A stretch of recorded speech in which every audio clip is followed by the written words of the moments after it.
In Stanley Kubrick's iconic 1980 horror film The Shining, writer Jack Torrance takes the position of winter caretaker at the isolated Overlook Hotel, hoping that time and solitude will inspire his next writing project.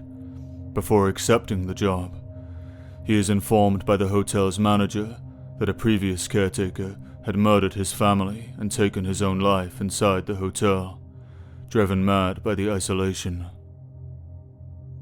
Arriving with his wife Wendy and his young son Danny, things quickly take an unsettling turn.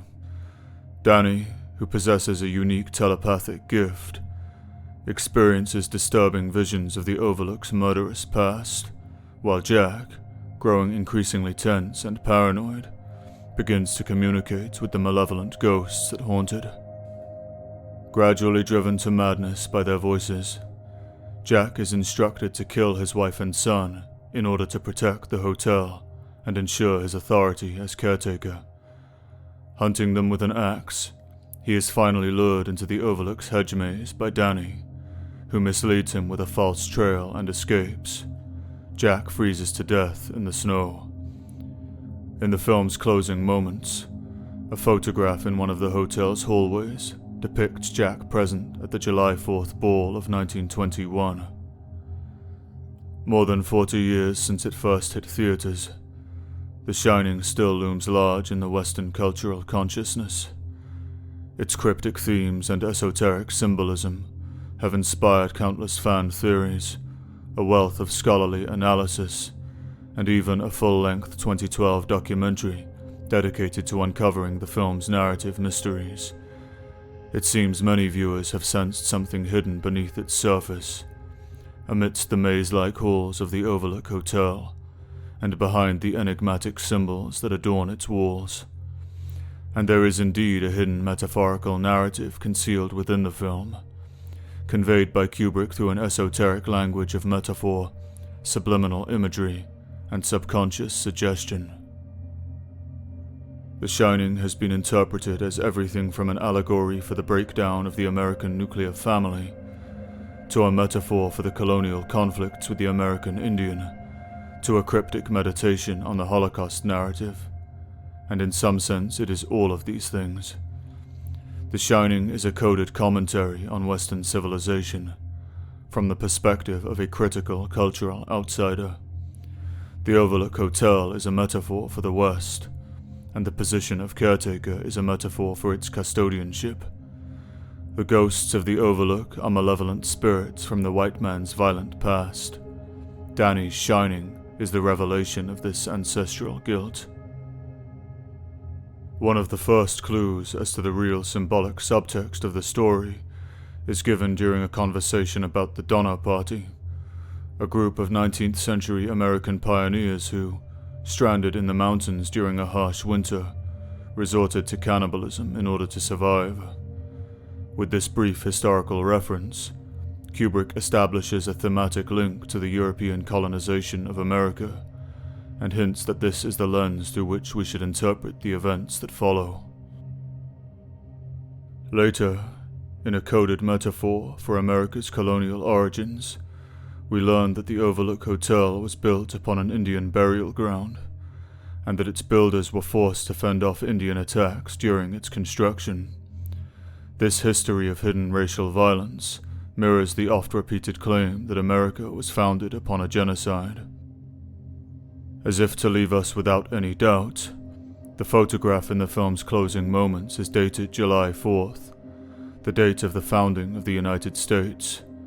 Even Delbert Grady's English accent points to the ancestral origins of America's founding stock, hinting that the Overlook serves as a symbol not just of America, but of Western civilization as a whole. But if the hotel is a metaphor for Western civilization, then the position of caretaker can only represent the white man's custodianship of that civilization. White man's burden, Lloyd, my man. White man's burden. Jack is a symbol of white patriarchal authority, and the white man's burden is the power and responsibility this role as patriarch entails. This is conveyed in a pivotal early scene, as Jack peers down from above at a diorama of the hotel's hedge maze, a symbolic microcosm of the Overlook. Jack watches over it, almost omniscient, the master of the world that it represents. In another later sequence, we see a chandelier form a crown, the symbol of kingly authority, upon Jack's head as one frame dissolves into another. In accepting this symbolic kingship, embodied by the role of caretaker, Jack binds himself to the Overlook Hotel, the bloody past that haunts it, and the terrible sacrifices that it demands. And it is the burden of this responsibility that drives Jack to madness. But Jack's young son, Danny, blessed with the shining, the power to sense and see things that others cannot, is not so easily fooled by the dark spirits of the Overlook. He senses the hidden evils upon which it was built, and receives revelatory visions of the horrors that have marked its past. In one recurring sequence, he sees a torrent of blood gushing violently from an elevator door, turning the hotel's pristine white walls red.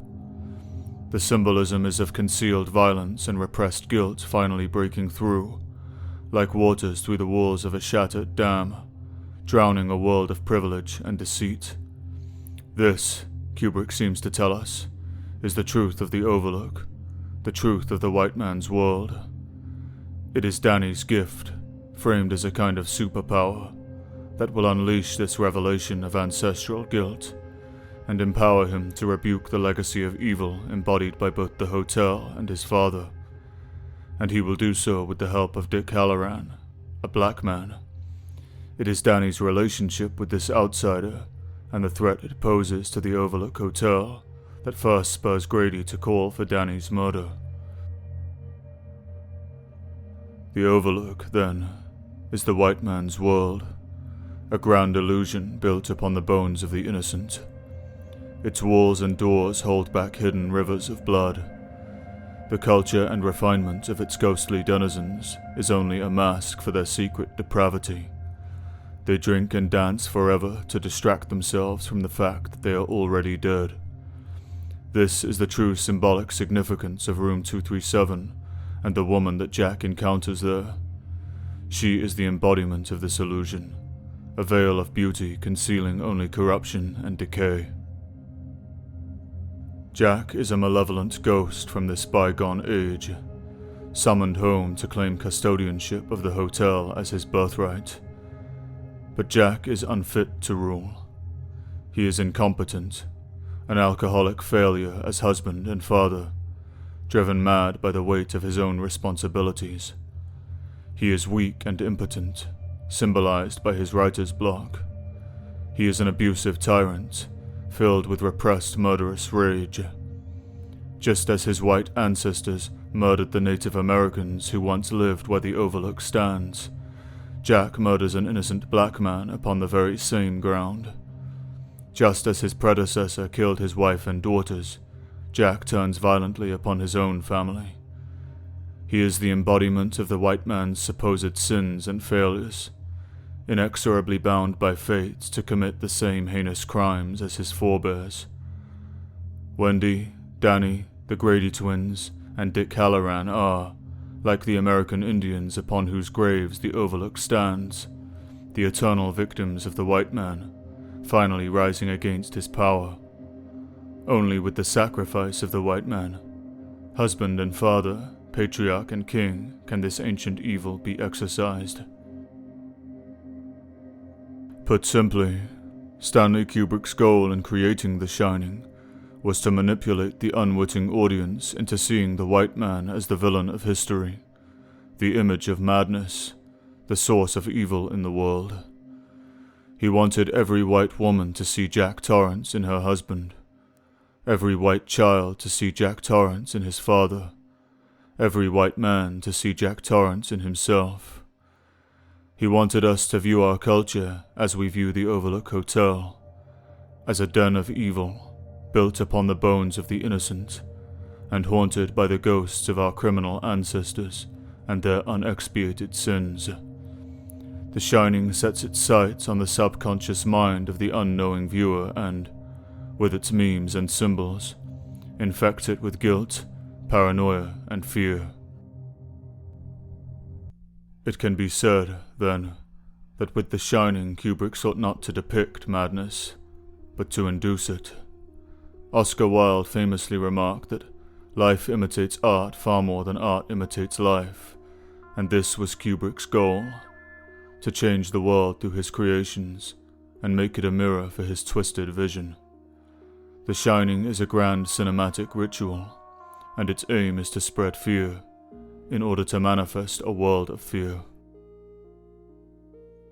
But what might motivate Stanley Kubrick to desire the creation of this fear-based world? One can wager a guess. Over the course of his 5-decade career as a filmmaker, Kubrick continually signaled his allegiance to the secret forces which have played havoc with Western society for more than a century. The public stature and acclaim afforded to him by those forces must be taken as evidence of his pivotal importance to their plans. In short, through manipulating the collective subconscious mind of Western man in order to spread fear and social decay, Kubrick and others like him laid the groundwork for a brave new world, helping to usher in a system of fear-based control that people would never have accepted had their minds not first been conditioned to accept it. Fear obscures reason, exposing the irrational mind to emotional manipulation and subliminal programming. It generates a feeling of powerlessness that makes us more willing to surrender control to forces we are told will keep us safe. Fear demoralizes and deracinates. It robs us of hope and agency. It kills courage and certainty. Fear is one of the enemy's most powerful weapons, and Kubrick had mastered the language of fear. But he was only one of its many merchants. Through the proliferation of these images, the enemy wages a war of psychic terrorism upon the Western mind, desecrating it with visions of suffering, depravity, and despair. The goal, put simply, is to poison the well of the soul. As our people drink deep from these tainted waters, the sickness spreads, and as it does, the enemy's power grows. Only through decoding their language can we dispel its power. Only through revealing the magician's tricks can the spell be broken. It is the illusions they weave that haunt us.